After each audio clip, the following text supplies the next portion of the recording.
Alright, let's get straight into it, how to repair your car's brakes step by step. If you've never done this before, don't worry. I'll walk you through every move and by the end, you'll feel like a pro. First things first, safety. Always work on a flat surface.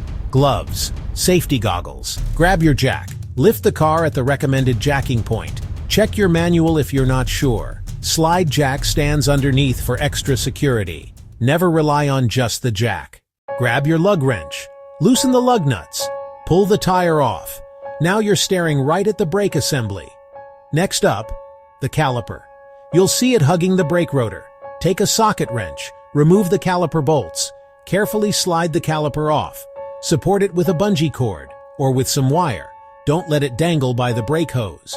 Now you'll see the old brake pads sitting in the caliper bracket. Slide them out. If they're worn down, you'll probably notice they're much thinner than the new ones.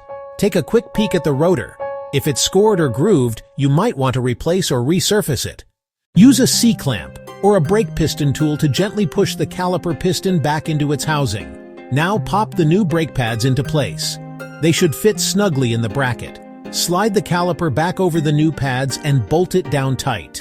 Double check everything. Tight bolts, no loose parts. Put your wheel back on. Hand tighten the lug nuts. Lower the car. Then torque the lug nuts to spec. Pump the brake pedal a few times to seat the new pads. You'll feel the pedal firm up, and that's it. You've just repaired your brakes, saved some cash, learned a new skill, and kept your ride safe. If you found this helpful, hit that like button and subscribe for more DIY car tips. Thanks for watching.